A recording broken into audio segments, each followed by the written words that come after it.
Hello everyone. तो कैसे हैं आप लोग। बेसिकली हमने स्टार्ट किया था आपका एडवांस अलजेब्रा, जिसमें 6 लेक्चर कंप्लीट हो गए हैं। जो यूनिट 1 का फर्स्ट पार्ट होता है वो कंप्लीट हो गया है। फर्स्ट पार्ट होता है वो कंप्लीट हो गया। इसका मतलब सर क्या?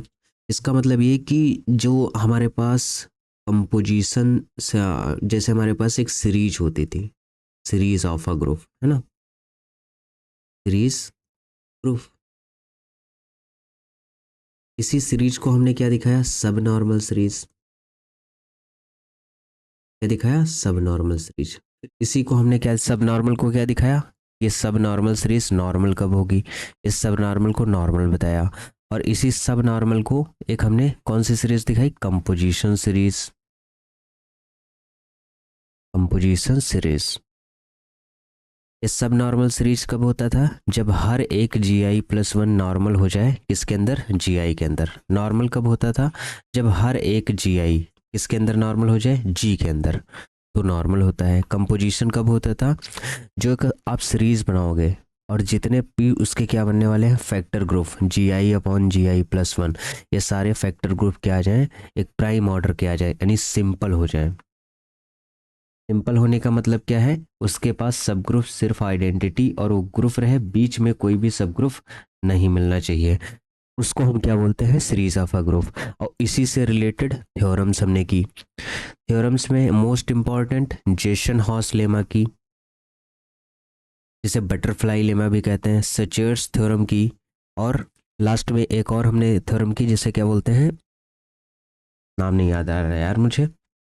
जेसन हॉस कर लिया, सचर्स कर लिया, एक और थ्योरम थी यार कोई, चलो मुझे याद नहीं आ रहा फिलहाल, तो क्या ही बताया जाए, देख के बताता हूँ, वेट। सचर्स थ्योरम कर ली और जेसन हॉस लेमा कर ली, है ना। यही तो थी थ्योरम हमारे पास। जेसन हॉस बटरफ्लाई जिसको बोलते हैं, सचर्स थ्योरम, और इनसे रिलेटेड जो भी थ्योरम होती थी उनको भी कर लिया हमने। हाँ, जॉर्डन होल्डर थ्योरम याद आ गया। एक और एक हमारे पास क्या थी? Jordan holder theorem. ये 3 थ्योरम की। तो यूनिट 1 का जो पहला पार्ट है वो ये है। अब हम लोग लेक्चर नंबर 7 पे पहुंच गए हैं। लेक्चर नंबर 07 पे हमें इसे सॉल्व करना है। तो इसमें हम क्या देखने वाले हैं? जो आगे के पार्ट्स आते हैं, जैसे सॉल्युबल ग्रुप क्या होता है ना, निलपोटेंट ग्रुप क्या होता है, और इन सब से रिलेटेड डेफिनेशंस क्या बनने वाली हैं, और क्वेश्चन को कैसे सॉल्व करते हैं, वो सारी बातें यहाँ पे हम डील करने वाले हैं आपसे, है ना। तो तैयार हो जाओ, कॉपी किताब निकाल के बैठो और लिखो। किताब नहीं निकालना है, कॉपी पेन ही निकालो, ज़्यादा बेटर है। तो फर्स्ट पहले डेफिनेशन, डेफिनेशन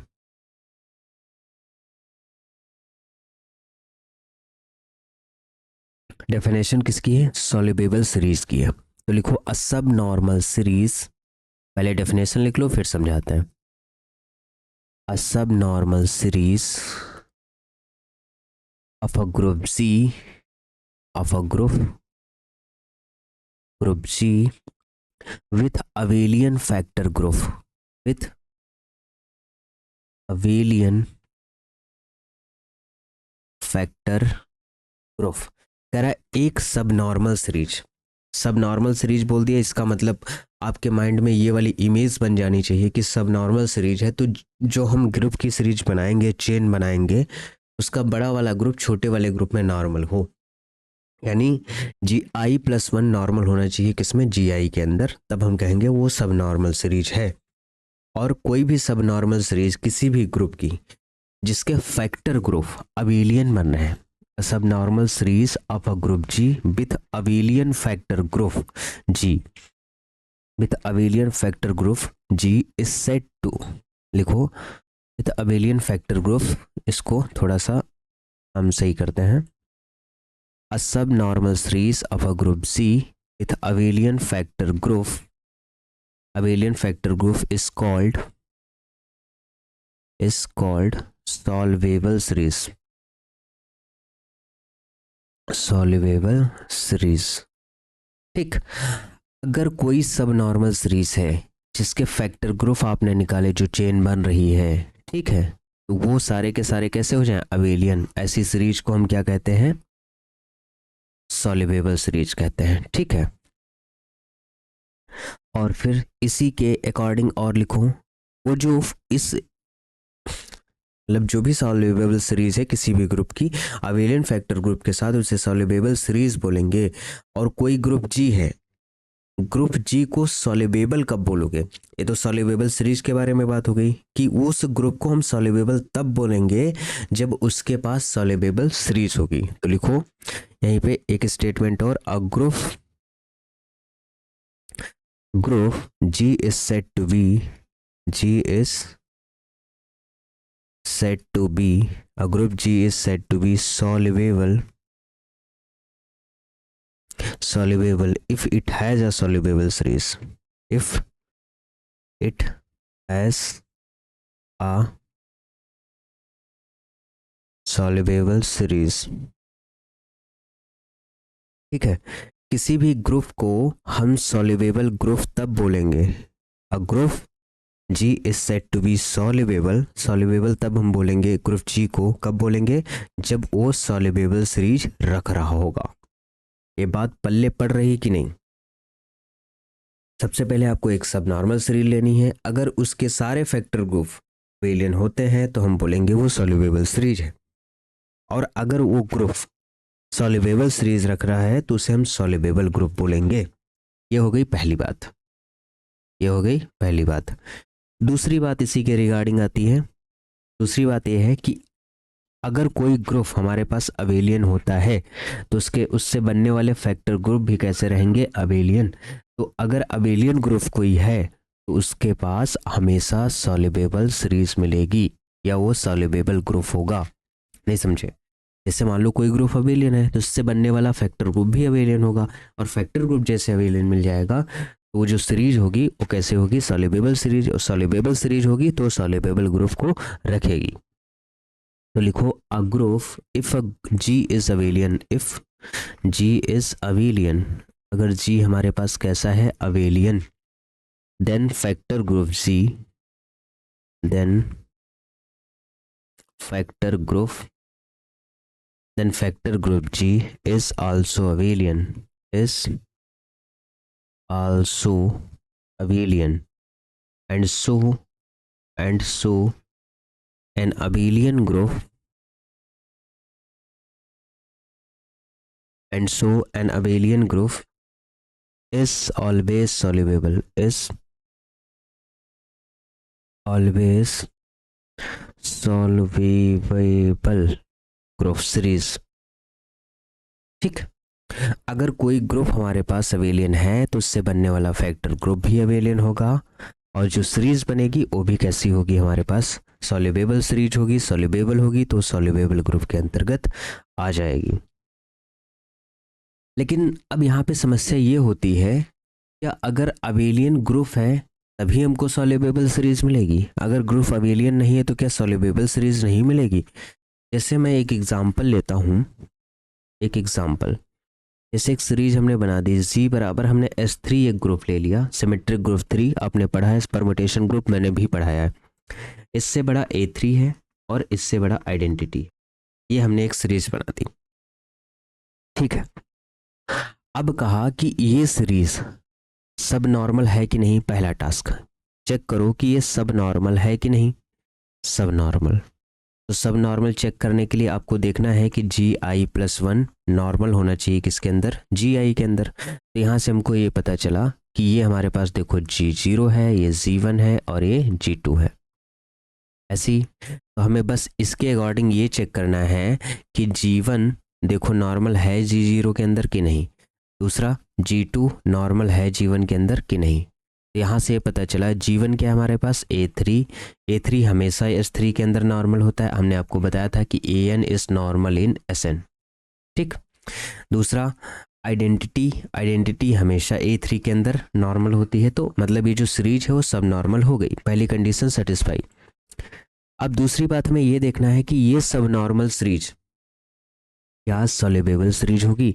तो सॉल्युबल सीरीज के लिए हमें बनाना है फैक्टर ग्रुप, और उन फैक्टर ग्रुप को दिखाना है अबेलियन है कि नहीं। तो पहला फैक्टर ग्रुप हमारे पास क्या बनेगा, G1 पहला ग्रुप फैक्टर ग्रुप हमारे पास क्या बनेगा G0 अपॉन G1, और एंड दूसरा फैक्टर ग्रुप क्या बनेगा हमारे पास G1 अपॉन G2। ये जो पहला फैक्टर ग्रुप है G0 अपॉन G1, तो यहाँ से हमारे पास आया S3 अपॉन A3, G0 हमारे पास वही है, ठीक है। तो S3 अपॉन A3, S3 का ऑर्डर क्या होगा 3 फैक्टोरियल, A3 का ऑर्डर क्या होगा 3 फैक्टोरियल बाई 2, तो कैंसिल होके ओवरऑल क्या आएगा 2। ये हो जाएगा हमारे पास A3 अपॉन आइडेंटिटी, समझते रहना, A3 अपॉन आइडेंटिटी, ठीक है। तो इसका ऑर्डर क्या हो जाएगा, हाँ A3 का ऑर्डर क्या होता है 3 फैक्टोरियल बाई 2, यानी 2 2 कट जाएगा, ओवरऑल कितना आएगा 3। तो 2 क्या है प्राइम, तो जो प्राइम होता है प्राइम ऑर्डर का ग्रुप हमेशा Z2 के आइसोमॉर्फिक होता है, 3 ऑर्डर का ग्रुप हमेशा Z3 के आइसोमॉर्फिक होता है। तो Z2 और Z3 एडिशन मॉडुलो बन गया 2 और 3 का, ये हमेशा कैसा रहता है साइक्लिक और अवेलियन होता है, साइक्लिक होता है तो साइक्लिक क्या इंप्लाई करता है अवेलियन, सेम प्रकार से भी साइक्लिक होता है, साइक्लिक क्या अप्लाई करता है अवेलियन। तो कहने का मतलब ये जो सीरीज है हमारे पास सॉल्युबल सीरीज है, सीरीज कैसी है सॉल्युबल सीरीज है, बहुत बढ़िया। और अगर कोई सीरीज जो ग्रुप है वो सॉल्युबल सीरीज रख रहा है, सॉल्युबल सीरीज रखने का मतलब ये हुआ उससे बनने वाले सब नॉर्मल सीरीज में बनने वाले जो फैक्टर ग्रुप हैं वो अवेलियन है, तो गिवन ग्रुप जो होगा यानी S3 वो हमारे पास कैसा रहेगा सॉल्युबल ग्रुप रहेगा। तो इसका मतलब ये क्या हो गया, मैं इसमें लिख सकता हूं सो S3 has a soluble series and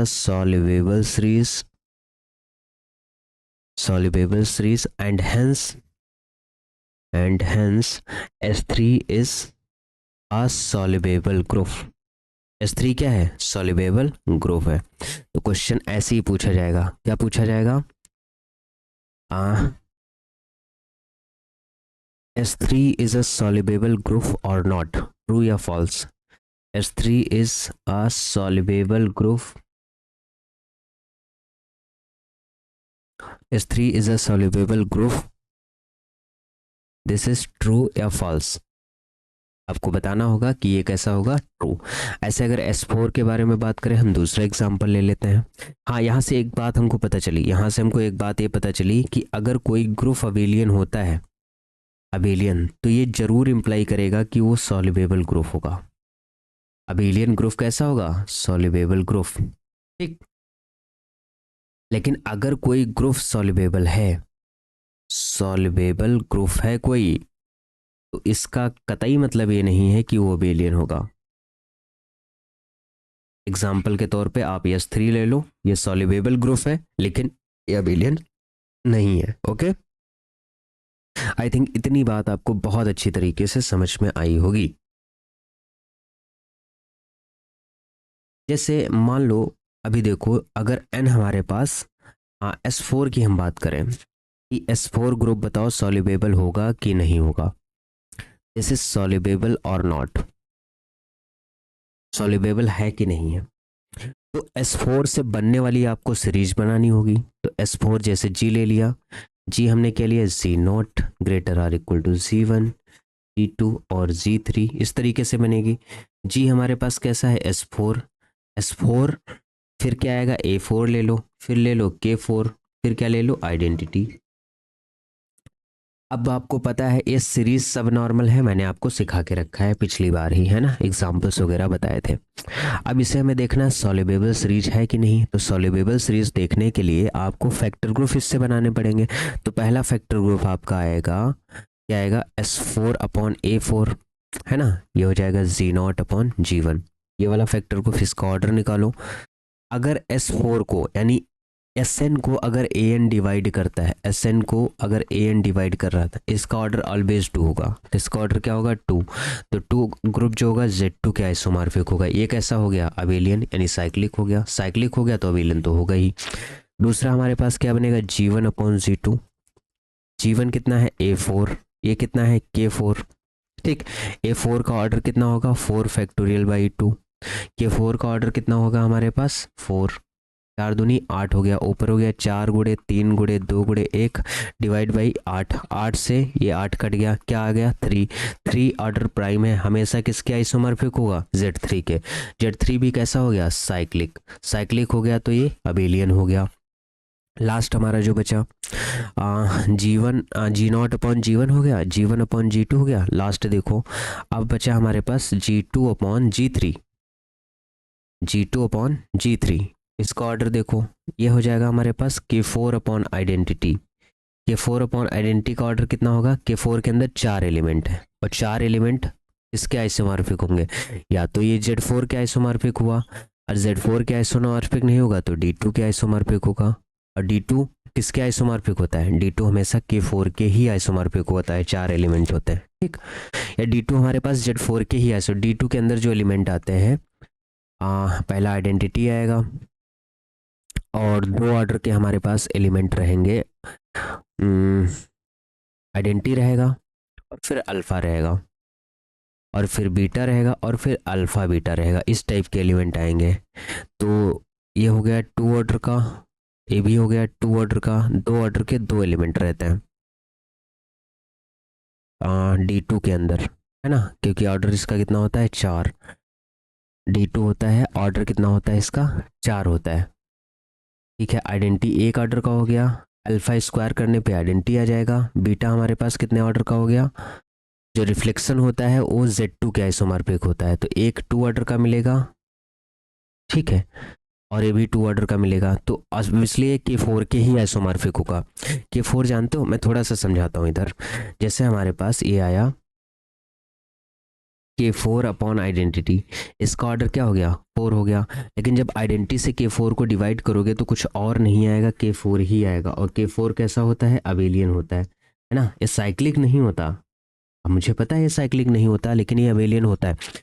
दूसरी बात, अगर आप ऐसे देखना चाहो कि 4 ऑर्डर का जो ग्रुप है वो 2 टाइप से हो सकता है, या तो Z4 होगा या फिर वो K4 होगा। K4 जो होता है वो D2 के आइसोमॉर्फिक होता है, Z4 हमेशा साइक्लिक रहता है तो ये इम्प्लाई करेगा अबेलियन होगा, लेकिन K4 ये D2 हमेशा कैसा रहता है अबेलियन।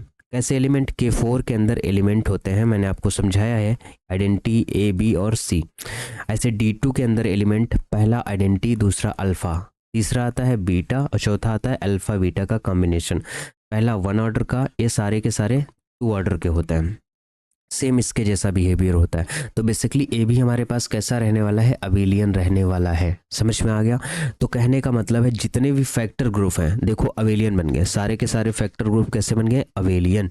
तो S4 के पास जो सीरीज है लिखो, इसका मतलब क्या हुआ, S4 has soluble series, soluble series. अगर S4 के पास सॉल्युबल सीरीज है तो ये इम्प्लाई करेगा कि S4 is a soluble group, S4 भी क्या है सॉल्युबल ग्रुप है। तो हमको ये पता चला ओवरऑल S3 कामा S4 ये दोनों के दोनों ग्रुप कैसे हैं, सॉल्युबल ग्रुप हैं, कैसे हैं सॉल्युबल ग्रुप।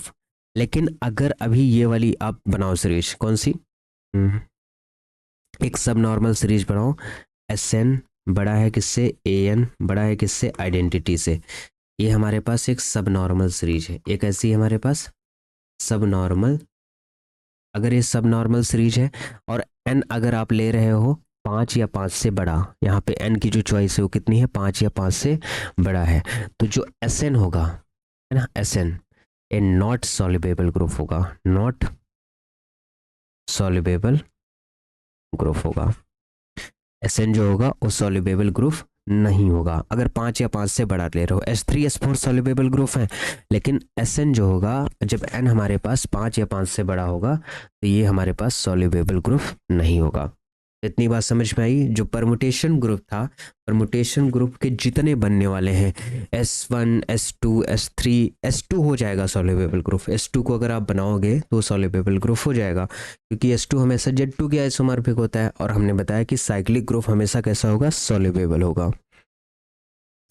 लिखो फैक्ट पहला कि अगर ग्रुप G क्या है साइक्लिक है, सर साइक्लिक ग्रुप कौन होते हैं, चाहे वो Zn है ना, Zn प्लस एडिशन मान लो यानी ये वाला ग्रुप हो, या फिर जेड प्लस ए भी इनफाइनाइट साइक्लिक ग्रुप होता है, तो ये इंप्लाई करेगा ए कैसा होगा, अबेलियन।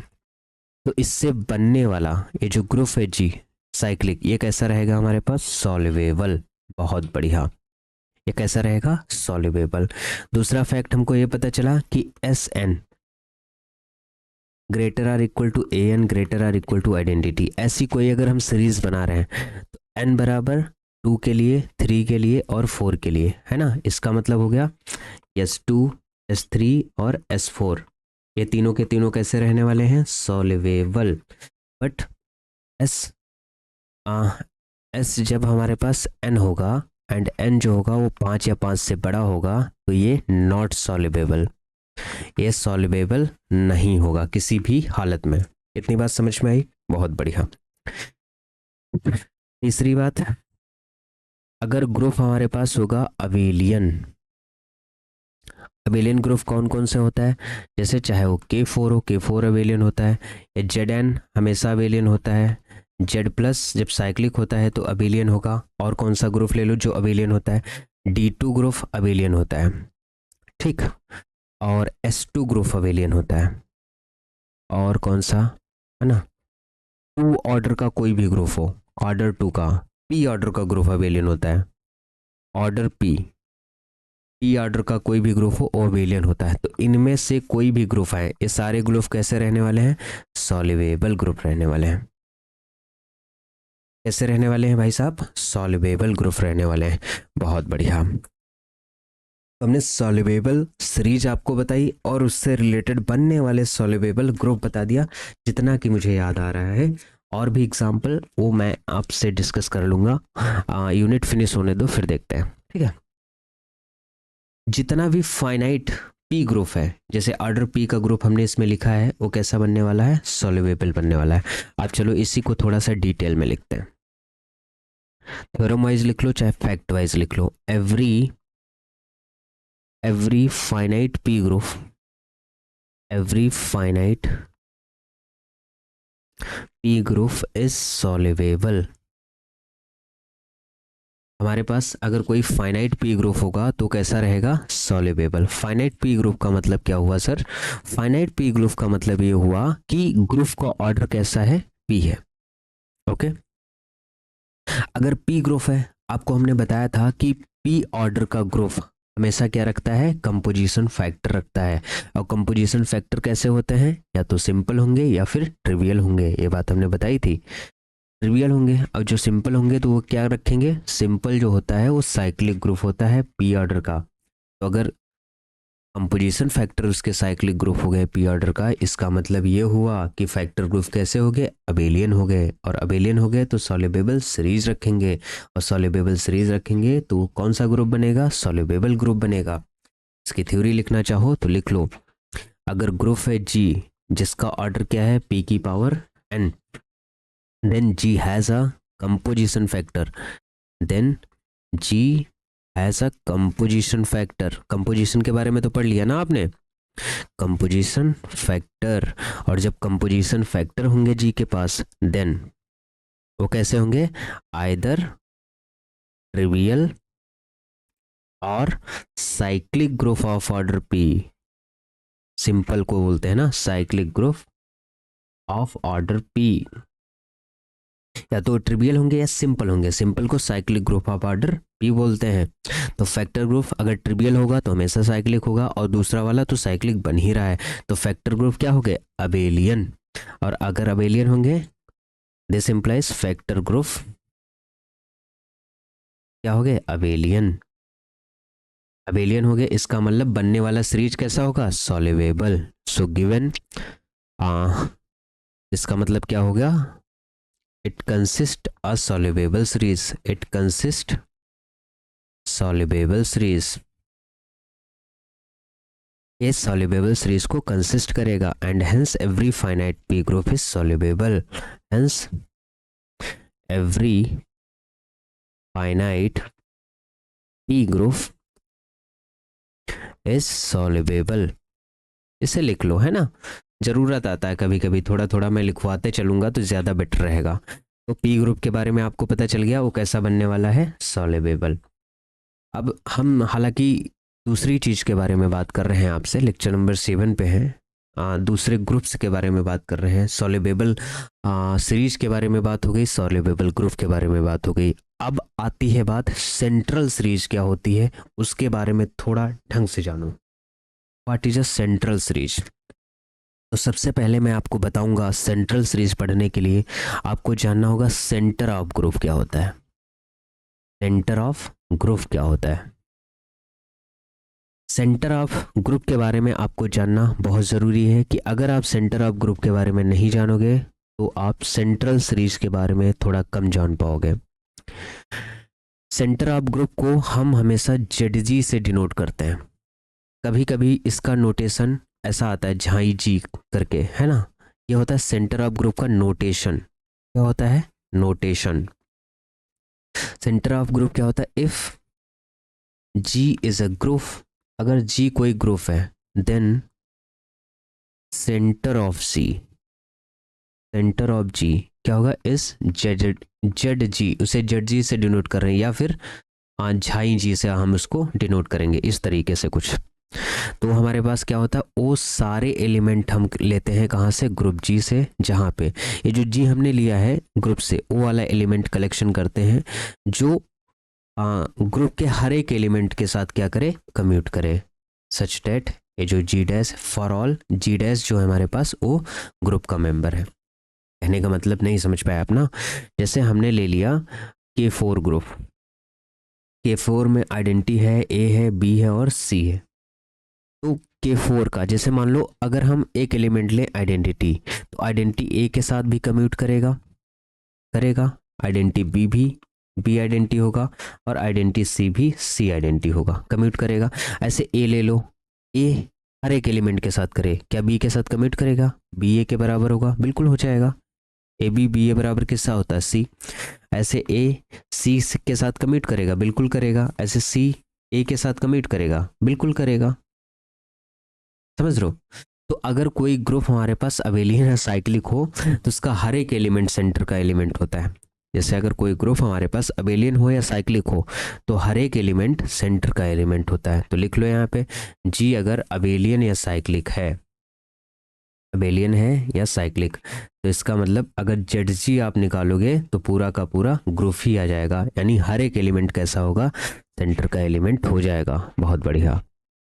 और दूसरी बात, जैसे मान लो आपने कोई ग्रुप लिखा लाइक S3 के एलिमेंट कैसे होते हैं? आइडेंटिटी 1 2 1 3 2 3 1 2 3 और 1 3 2। एलिमेंट लिखना तो आ गया होगा आपको, बहुत बढ़िया। अब S3 के अंदर आइडेंटिटी है जो सबके साथ कम्यूट करेगा, बिल्कुल सही बात है। क्या हर एलिमेंट 1 2 1 3 के साथ कम्यूट करेगा? करके देखो, 1 2 1 3 निकालो तो क्या आएगा? 1 की इमेज क्या है यहाँ पे? 3। यहाँ पे 3 की इमेज कुछ नहीं है, तो 3 को ऐसे ही छोड़ दो। फिर आ जाओ यहाँ पे 3 की इमेज क्या है? 1। यहाँ पे 1 की इमेज क्या है? 2। तो जो 3 है, 3 की इमेज अल्टीमेट कहाँ चली गई? 2 पे। अब फिर से आ जाओ, क्या 1 3 देखो 1 2 से निकालो, तो यहाँ पे 1 की इमेज क्या है? 2, और यहाँ पे 2 की इमेज कुछ नहीं, तो 2 आ गया। यहाँ पे 2 की इमेज 1, यहाँ पे 1 की इमेज क्या है? 3, तो 2 की इमेज क्या चली गई? 3। क्या ये दोनों बराबर हैं? बिल्कुल इक्वल नहीं है। तो इसका मतलब जो सेंटर ऑफ S3 होगा, S3 का जो सेंटर होगा वो क्या होगा? आइडेंटिटी ही होगा। सिर्फ एक एलिमेंट S3 के साथ है, पास है ऐसा, जो ग्रुप के हर एलिमेंट के साथ क्या कर रहा है? कम्यूट कर रहा है। तो इसे हम सेंटर बोलते हैं या सेंटर ऑफ ग्रुप बोलते हैं। अब सेंटर ऑफ ग्रुप के बारे में आपको थोड़ा सा आइडिया हो गया है, तो अब हम आपको सिखाते हैं सेंट्रल सीरीज क्या होती है। आ जाओ भाई, डेफिनेशन।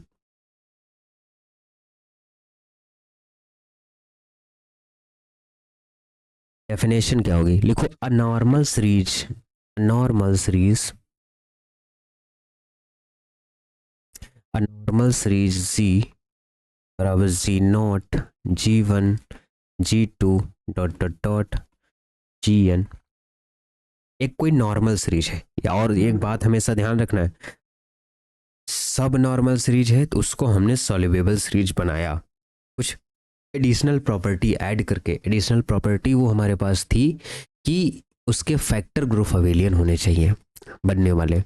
लेकिन अगर कोई नॉर्मल सीरीज है उसको हम सेंट्रल सीरीज कहेंगे। ये नॉर्मल है, नॉर्मल सीरीज है तो नॉर्मल सीरीज, इसका मतलब आपके दिमाग में ये बात आ जानी चाहिए कि जी आई जो है वो नॉर्मल है जी के अंदर, नहीं तो कर नहीं पाओगे। ये नॉर्मल सीरीज है, जी आई किसके अंदर नॉर्मल है, जी के अंदर। बहुत बढ़िया। Is a central series, is a central series, या सेंट्रल सीरीज। इस नॉर्मल सीरीज को हम सेंट्रल सीरीज कहेंगे इफ, कब कहेंगे, अगर जी I upon G I plus one ये क्या हो जाए, जी I upon G I plus one, ये हमारे पास सब ग्रुप बन जाए। किसका सब ग्रुप बन जाए, center of this factor group. G upon G I plus one एक ए फैक्टर ग्रुप निकालो, और G I upon G I plus one एक ए फैक्टर ग्रुप निकालो। फिर दिखाओ G I upon G I plus one एक subgroup बन रहा है, इसका बन रहा है इस वाले फैक्टर ग्रुप के सेंटर का। बहुत थोड़ा सा कॉम्प्लिकेटेड है ये, लेकिन समझाएंगे, परेशान ना हो, समझ में आ जाएगा। फॉर ऑल आई बराबर 0 1 से लेके कहाँ तक, n-1 तक। बहुत बढ़िया। अब इसके बारे में थोड़ी सी और बात करते हैं। ये डेफिनेशन हो गई सेंट्रल सीरीज। हम आखिर में कहेंगे कब और कैसे कहेंगे, इन सारी चीज़ों के बारे में हमको बात करनी है। बहुत बढ़िया। अब जरा ध्यान दो कि जैसे अगर एक मिनट रुको, normal series is said to be is called is a central series. Normal series को हम सेंट्रल कहेंगे अगर ये कंडीशन वो सेटिस्फाई कर रहा है तो, अगर नहीं करेगा तो हम सेंट्रल तो नहीं कह पाएंगे, है ना। बहुत बढ़िया, चलो देखते हैं। अब इससे रिलेटेड कोई एग्जाम्पल मेरे पास हो जो सेंट्रल बन जाए, ज़रा देखते हैं करके। कि ए वाली सीरीज जो होती है, आपको पता है ग्रुप S3 ले लो, आप A3 ले लो और आइडेंटिटी ले लो।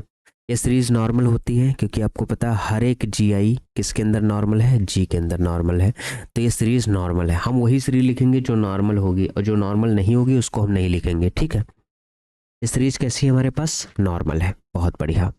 अब इससे फैक्टर ग्रुप निकालो। फैक्टर ग्रुप क्या आएगा हमारे पास, एक आएगा S3 upon A3। Factor group बना रहे हो ना, तो S3 अपॉन A3 हमारा किसके आइसोमॉर्फिक होगा, क्या आएगा, ऑर्डर इसका 2 आएगा। ये किसके आइसोमॉर्फिक होगा, Z2 के। अब सेंटर निकालो जरा इसका, S3 upon G I plus one. Ji I plus one हमारे पास क्या है नीचे, यहाँ पे A3 है। इसका सेंटर निकालो। सेंटर क्या है, Z2। Z2 का सेंटर क्या होगा, Z2 का सेंटर क्या होगा, Z2 देखो कैसा है, अबेलियन है या साइक्लिक है, दोनों है। तो हमने अभी पीछे बताया कि अगर कोई ग्रुप अबेलियन या साइक्लिक होता है तो सेंटर ऑफ Z2 वो क्या होने वाला है, पूरा का पूरा Z2 ही होने वाला है, सेम ग्रुप होने वाला, Z2 होने वाला। तो क्या ये Z2 खुद खुद का सब ग्रुप होता है, होता है। तो पहली कंडीशन तो सेटिस्फाई हो गई। बहुत बढ़िया। अब दूसरा देखो, A3 अपॉन आइडेंटिटी, इसका ऑर्डर क्या होगा, ये हमेशा A3 के ही आइसोमॉर्फिक होगा। और A3 का सेंटर क्या होता है, A3 जो होता है साइक्लिक ग्रुप होता है। A3 कैसा होता है, साइक्लिक ग्रुप होता है, तो इसका सेंटर क्या होगा, ये खुद ही होगा। तो ये हमेशा किसके, A3 का सब ग्रुप के आइसोमॉर्फिक होगा। तो इसका मतलब ये वाली जो गिवन नॉर्मल सीरीज है, एक ऐसी हो जाएगी हमारे पास सेंट्रल सीरीज हो जाएगी। कैसी हो जाएगी, सेंट्रल सीरीज हो जाएगी। हमको चेक करना है कि उससे बनने वाला फैक्टर ग्रुप सब ग्रुप बनता है कि नहीं। किसका, इसका सब ग्रुप बनता है कि नहीं, जी upon G I plus one का सेंटर निकालो और उस सेंटर का सब ग्रुप बनता है कि नहीं, हमें इसके बारे में डील करना था, जो मैंने आपसे कर लिया। आई थिंक ये वाली बात आपको समझ में आ गई होगी। अब दूसरी बात यहाँ आती है कि ये जो आपने सेंट्रल सीरीज बनाई है, इसी सेंट्रल सीरीज को अगर कोई ग्रुप, जैसे उसमें हमने बोला था पीछे वाले में, अगर कोई ग्रुप सॉल्युबल सीरीज रख रहा है तो इसका मतलब वो उस ग्रुप के पास कौन सी सॉल्युबल सीरीज रख रहा है, तो वो ग्रुप सॉल्युबल ग्रुप होगा। इसी तरीके से अगर कोई ग्रुप सेंट्रल सीरीज रख रहा है, इसका मतलब ये हुआ कि वो जो सीरीज है, मतलब वो जो ग्रुप है, वो कैसा ग्रुप होगा, निलपोटेंट ग्रुप होगा। S3 एक सॉल्युबल ग्रुप भी है और S3 एक निलपोटेंट ग्रुप भी है। जरा लिखो इस वाली बात को, बात हमारे पास बहुत जोर की है कि a group which has a central series, a group which has a central series, which has a central series,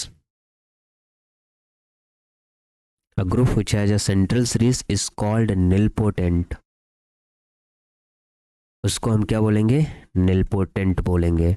अगर कोई ग्रुप है जो कि सेंट्रल सीरीज रख रहा है तो उस वाले ग्रुप को हम क्या कहने वाले हैं? निलपोटेंट कहने वाले हैं। वो निलपोटेंट ग्रुप होगा अगर वो ग्रुप सेंट्रल सीरीज को रख रहा है तो। जैसे एग्जांपल के तौर पे हमने अभी ग्रुप लिया S3 से बनने वाला सीरीज जो होता है ये नॉर्मल सीरीज होता है। और ये नॉर्मल सीरीज कैसा होगा? सेंट्रल। अभी पीछे मैंने डील कर लिया, ये कैसा हो गया? Central series. तो इसका मतलब G बराबर S3 is a nilpotent group. Nilpotent group ये हमारे पास कैसा है? निलपोटेंट ग्रुप है। अभी हमने पीछे निकाला S3 कैसा था? सॉल्युबल भी था, और दूसरी बात कैसा हो गया? निलपोटेंट भी हो गया। निलपोटेंट। समझ में आई बात कि नहीं बताओ? S3 हमारा सॉल्युबल था और दूसरी बात कैसा हो गया? निलपोटेंट ग्रुप हो गया। बहुत बढ़िया। अब हमको बात करनी है किसके बारे में? कि जो सेंट्रल सीरीज होती है वो कैसी होती है? जितनी भी बनने वाली सेंट्रल सीरीज है, जैसे अभी ये निलपोटेंट बना, सेंट्रल सीरीज जो बनी, अभी देखा ये जो सेंट्रल सीरीज थी वो हमारे पास सॉल्युबल सीरीज भी बन रही थी। तो यहाँ से एक स्टेटमेंट और निकलता है कि हर एक बनने वाली सेंट्रल सीरीज सॉल्युबल सीरीज होगी। लेकिन कन्वर्स ट्रू नहीं है कि अगर वो सॉल्युबल सीरीज है तो सेंट्रल सीरीज भी बन जाए। समझ रहे हो? इसका मतलब एक हमारे पास एक और स्टेटमेंट आया बहुत अच्छा। ऐसा स्टेटमेंट लिखिएगा कि बहुत जोर की बातें हैं यार, ये सब मजा आता है पढ़ाने में। Every central series is a soluble series. Every central series is a soluble series. Soluble series. Converse is not true. Converse is not true. समझ रहे हो?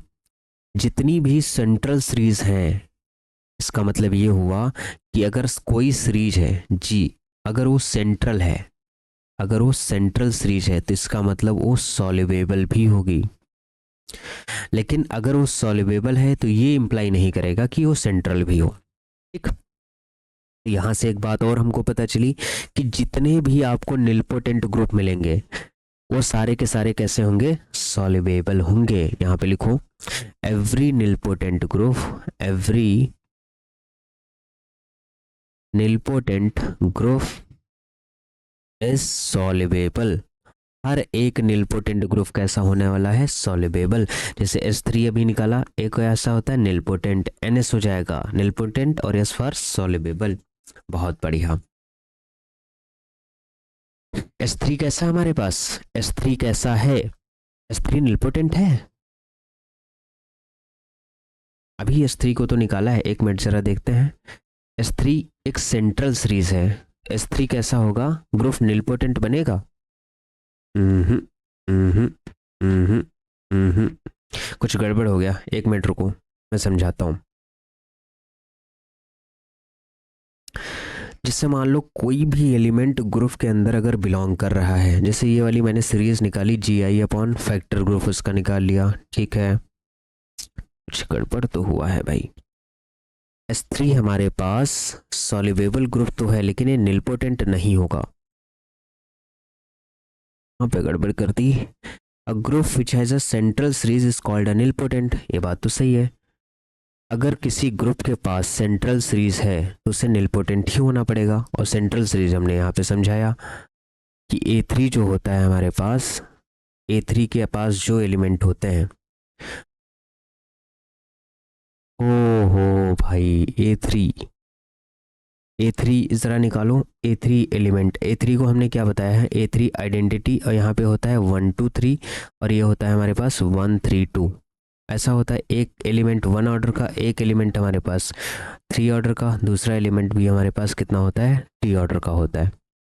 ग्रुप का ऑर्डर कितना होता है? 3 ही होता है, ऑर्डर ऑफ A3 कितना होता है 3, तो उसके पास 2 एलिमेंट मिल गए 3 ऑर्डर के, मतलब ये साइक्लिक तो बन गया।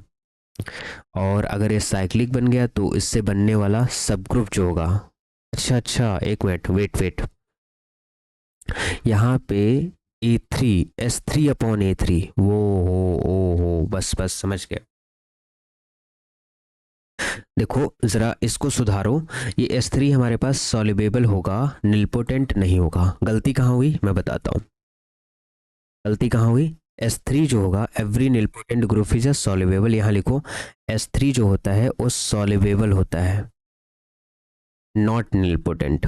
सर कैसे नहीं होता अभी बताते हैं, नॉट निलपोटेंट। मैंने थोड़ी सी गलती कर दी है ना, तो इसका मतलब हर एक निलपोटेंट ग्रुप सॉल्युबल होगा, ये कंफर्म है। हर एक निलपोटेंट सॉल्युबल होगा, पर हर एक सॉल्युबल निलपोटेंट हो ऐसा जरूरी नहीं है। S3 is a soluble group but not nilpotent. ठीक, अब ये कैसे होता है ये मैं आपको सिखाता हूँ, वेट। जैसे हमने S3 यहाँ पे सीरीज निकाली, S3 से बनने वाली सीरीज हमारे पास ये हो गई, बहुत बढ़िया। अब ये बनी हमारे पास ना, ये नॉर्मल सीरीज है। नॉर्मल के लिए हमको चेक करना है कि GI नॉर्मल हो G के अंदर, बहुत बढ़िया। अब देखो हमको ये देखना है कि GI+1 ये सब ग्रुप बनना चाहिए सेंटर ऑफ G/GI+1 का। तो इससे बनने वाले फैक्टर ग्रुप दो हैं, एक S3/A3 है और हमारे पास दूसरा क्या है A3/आइडेंटिटी। तो ये हमेशा A3 ही आएगा और A हमेशा Z2 आएगा, बहुत बढ़िया। तो ये जो ग्रुप बना हमारे पास S3/A3, ये सब ग्रुप बनना चाहिए किसका, सेंटर ऑफ, ऊपर में G यानी S3, नीचे में हमारे पास GI+1/A3। तो इसका सेंटर क्या होगा, Z2 का सेंटर क्या होता है, Z2 ही होता है। तो यानी Z2 सब ग्रुप बनेगा किसका, Z2 का। ये वाली कंडीशन तो सेटिस्फाई। लेकिन यहाँ पे जो A3 है, A3 होता है cyclic group of order 3, A3 होता है साइक्लिक ग्रुप ऑफ ऑर्डर 3। लेकिन ये जो है A3/IE, ये सब ग्रुप बनना चाहिए सेंटर ऑफ G क्या है ऊपर, S3 हमने गलत लिख दिया था, अपॉन E क्या है GI+1 E है। तो इसका जो सेंटर होगा, इसका सेंटर A3 ही होगा। क्या A3 सब ग्रुप बनेगा, S3 का सेंटर क्या होगा, सिर्फ आइडेंटिटी एलिमेंट होगा, बताया था ना। S3 का सेंटर, आइडेंटिटी से जब S3 को डिवाइड करोगे तो S3 ही आएगा। लेकिन S3 का जो सेंटर ऑफ एलिमेंट होगा वो क्या होगा, आइडेंटिटी। क्या आइडेंटिटी मतलब A3 जो है, A3 के अंदर आइडेंटिटी भी है, 1 2 3 भी है और 1 3 2 भी है। तो क्या ये सारे एलिमेंट इसके अंदर हैं, आइडेंटिटी के अंदर नहीं, ये सब ग्रुप नहीं बनेगा, तो कंडीशन फेल कर गई। इसका मतलब ये हुआ जो ग्रुप हमारे पास है ये G ग्रुप जो है हमारे पास S3, this is a soluble पीछे हमने प्रूव कर दिया, but not nilpotent, not nilpotent. ठीक, तो इस वाली मेथड को थोड़ा सा यहाँ पे देख लेना, थोड़ा सा मैंने गड़बड़ कर दिया था यहाँ पे, कोई बात नहीं, सही तो कर दिया, ऐसा हो जाता है कभी कभी। ठीक है, तो आई थिंक अब ये बात क्लियर हो गई होगी कि जो हमारे पास ऐसा होता है तो कैसा होता है। मतलब S3 हमारा सॉल्युबल है, निलपोटेंट नहीं होगा। तो यहाँ से हमें ये बात क्लियर हुई कि हर एक सेंट्रल सीरीज सॉल्युबल सीरीज को रखेगी, बट सॉल्युबल सेंट्रल को रखे ऐसा जरूरी नहीं। हर एक निलपोटेंट ग्रुप सॉल्युबल ग्रुप होगा, बट सॉल्युबल ग्रुप निलपोटेंट हो ऐसा जरूरी नहीं है, बहुत बढ़िया। अब जैसे मान लो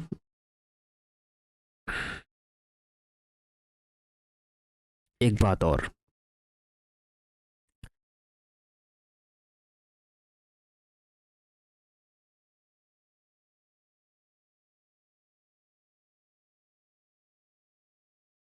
S3 सॉल्युबल होता है लेकिन निलपोटेंट नहीं होता है। तो ये सारी बातें हमने आपको सिखा दी कि कौन से ग्रुप निलपोटेंट बनेंगे और कौन से ग्रुप सॉल्युबल बनेंगे, इसके बारे में आपसे मैंने डील कर लिया। अब नेक्स्ट लेक्चर में आपसे हम डील करेंगे कि व्हाट इज़ द कम्यूटेटर क्या होता है, और उससे रिलेटेड कुछ फैक्ट्स आपको बताएंगे और फिर कुछ चीज़ें प्रूफ करेंगे, उनको देखेंगे कैसे कैसे प्रूफ होती हैं। ठीक है, कुछ प्रोपोजिशन प्रूफ करी जाएंगी।